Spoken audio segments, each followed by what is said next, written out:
Hello everyone, welcome to another video. For today's video I'm going to demonstrate what a Greek army of the post-Alexandrian period would look like in composition and give one example of how it would deploy in battle against an opponent.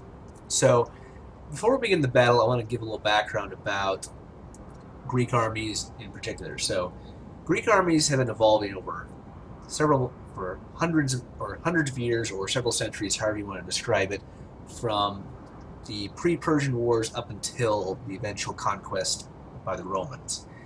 The army I have today is depicted by Macedon, and this army is the same type of army that Alexander the Great used in his conquest of the known world from 356 to 323, the year he died. So in composition, I want to give a little attention to the type of units that this army consists of. So this army consists of different units. The first one are shield bearers. Shield bearers were basically heavily armored hoplites that would form the flanks of the Greek army, and particularly they were to guard the flanks of the pikemen. Cavalry, archers, hoplites, another name for shield bearers. There's not much difference between the two, and they basically have the same function, and pikemen. So how an army would form up would be, the center you would have pikemen. Now, as you can see, this is a very formidable force. It can be defensive or offensive in nature, but the main method of warfare employed is keeping the enemy at bay using pikes. Now, the specific pike the Macedonians used was called the sarissa. It was 18 to 20 feet long, and how it worked was this first three ranks, or more, depending on the depth of the phalanx, would hold the spears horizontal toward the enemy. And as the formation would go back, the rest of the soldiers would hold the spears at angles, ready to engage the spears if enemies were starting to break through, and another effect to help deflect incoming missile fire. Because the one weakness of a pike phalanx, or phalangetes as they're called, is that they have smaller shields and less armor than normal hoplites. But they compensate with this with the length of the sarissa pike. So at the same time, while it is very effective, they are still more prone to missile fire as opposed to other types of heavily armored troops. Now on the flanks, you would have the shield bearers, or basically the standard hoplites that predate the sarissa pikemen. Hoplites are more heavily armored. They're armed with the hoplon shield, and they're armed with a dory spear. And they wear bronze cuirasses, or in this case, most of these soldiers are wearing a type of laminated armor called lamellar armor. It's made of strips of linen, bronze, and other materials together like a flak jacket. So it was like an ancient version of a flak jacket, but it was quite effective in preventing penetration from a host of different weapons and missiles. Now, so in this battle formation, the pike phalanxes make up the center of the line, with the shield bearers or standard hoplites forming the flanks. Cavalry is on each flank. Archers are behind the main line, and behind them is another line of hoplites to fill any gaps in the line should they appear. So we're going to play on this flat ground here. Now, flat ground is the most suitable type of terrain for a phalanx army to maneuver on. The hillier it gets, the more rugged the terrain, the less effective it is, and that is one reason why the Romans were able to defeat the phalanx. And a great example of this was the Battle of Cynocephalae in 197. Due to the terrain, the Roman legions were able to prevail over the phalanx. Although, when they did face them head-on, they could not break the phalanxes, as they had to get on their flank or their rear. So without further ado, let's go ahead and begin this battle. So the enemy force we're facing today is from modern-day Bulgaria and Romania, another term, the specific factions of the time. This is a barbarian force, quite similar to Celts, and they have heavy spear and sword units, good melee forces, but they do not have pike units like the Greeks do. So they're moving their force off to our left flank. Let's go ahead and speed it up and see what they, or how they decide to form their force. So it appears they're going to move most of their weight onto our left flank. So with that being said, I'm going to adjust the line, moving another unit of hoplites to the right flank. And the reason why I formed right angles here is that Greek armies are very good at defensively. Although offensively, they lack mobility of a lot of other armies, as phalanxes have to stay in close order to remain effective, so they do not have the same mobility as other more mobile armies such as the Roman Legion or even the Celts or other factions, particularly the factions from Middle East and Central Asia, which are very skilled in mobile warfare tactics. So they're going to pivot from the left into the more left center of our line.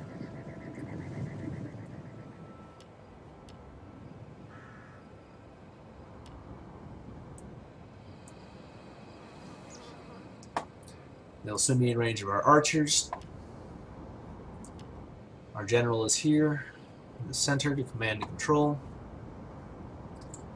For the gods of Olympus!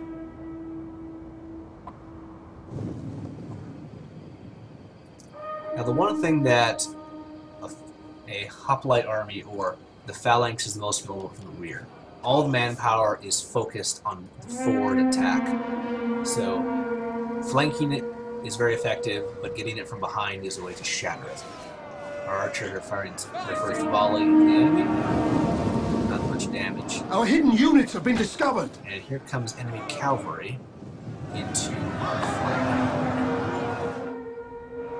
Hoplites ready! Attack, Damo!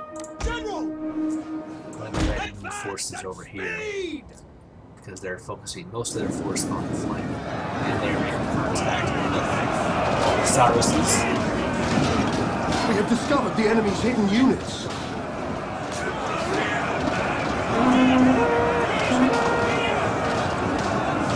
As you can see, they're doing a very good job of keeping them at bay, especially some of the lighter units. Although some of their heavier sword and spear We have discovered the enemy's hidden units. break into the gaps.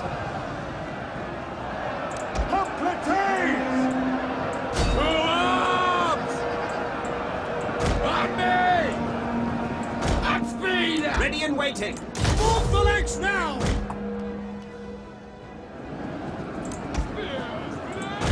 Go ahead and move more hoplites down to reinforce the left. Citizen cavalry! We're going to go ahead and send our cavalry out to engage their cavalry.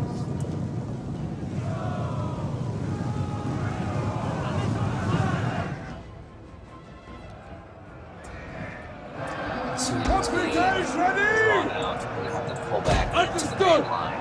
Shield bearers! Taking some casualties, but thus far, our Alexandrians are doing a good job holding on the front assault, and the strength diminishes further down the right, toward the right side of our lines. So we're going to go ahead and take infantry ready! hoplites on our left flank and reform them for a flank attack. Although the missile units are dealing Our with some general is damage, under attack. particularly to our hoplites. So we're going to have them go into a double quick. Commander, engage! Cavalry fight is pretty evenly matched, although with the second unit of cavalry coming in and join, that should. And looks like we have one of our units is routed.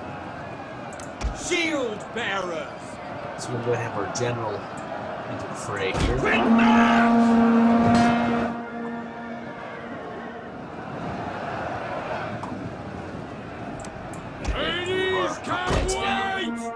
Try try to break up their left. Break up their left.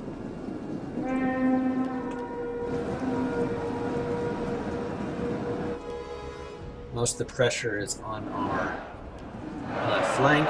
We are holding, although we are suffering losses on the flank. The pikes are still being pulled back, and our casualties are mounted.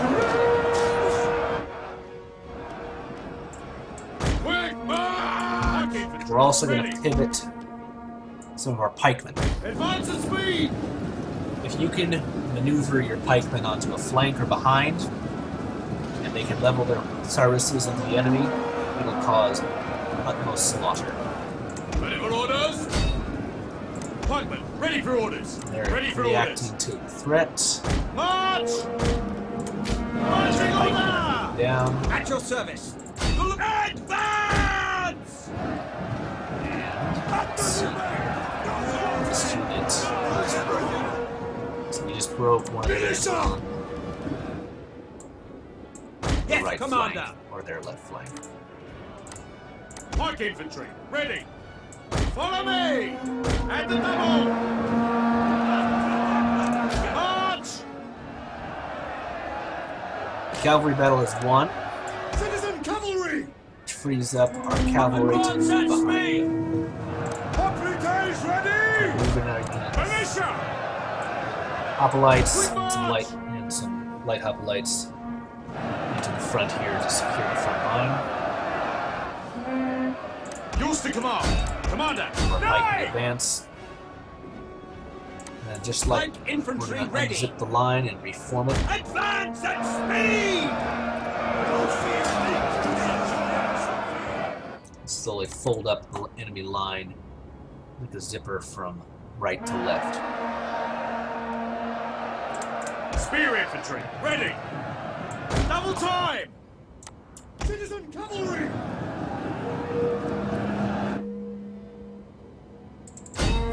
Try to knock their last unit of cavalry out of battle there. Meanwhile, back on our right, we are slowly pushing We await back. your command!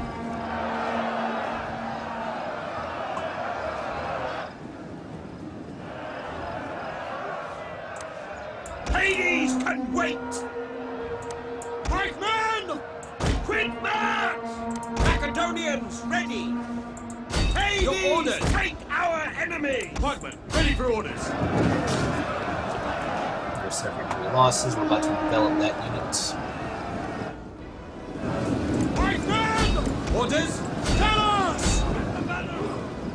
Now, this is the one danger of maneuver pikemen. If in this case, as long as they keep the enemy to their front, they're generally alright. But they are very vulnerable if flanked, as mentioned previously. Spearmen at the ready! Advance at speed! Archers are doing a good job moving down. By your command! Double time! Hoplites! The enemy general is dead. Alrighty, they've lost their leader. That will definitely give us a morale boost. Let's try to knock out their skirmishers. Let's check back on the right. Holding, although we are suffering losses. Although we are slowly moving down the side of the battlefield. Pikemen!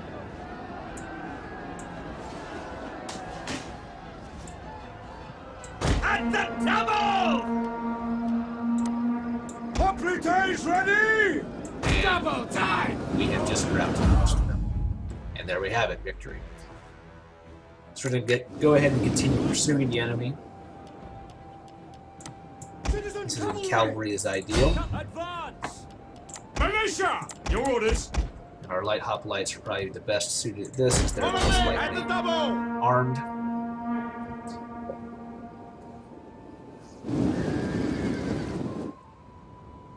Our archers are still firing. And at this point, it's going to be very one-sided.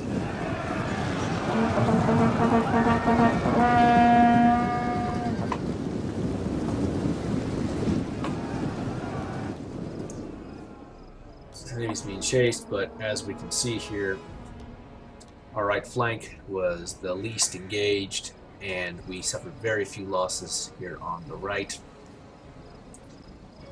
They took very heavy losses in the center, although the further we go down towards our left, the more casualties we have suffered. And the pike units down here suffered 50% or more casualties, unfortunately. Even though their pikes are very effective, if you pile enough enemies against them, they can start to break into formation.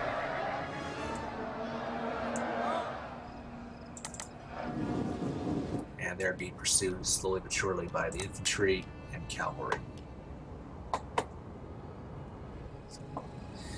Depending on the situation you find yourself facing the enemy, especially within the game itself, I would highly suggest, if you're using a Greek faction, play defensively.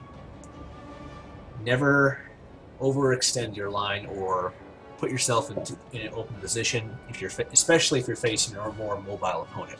Now, if you're facing other Greek factions or phalanx on phalanx warfare, both sides can suffer tremendously because there's very little maneuver once contact is made, and it's a very brutal sluggy match, spear on spear, and the side that has the most training, best equipped, armored, will most likely prevail.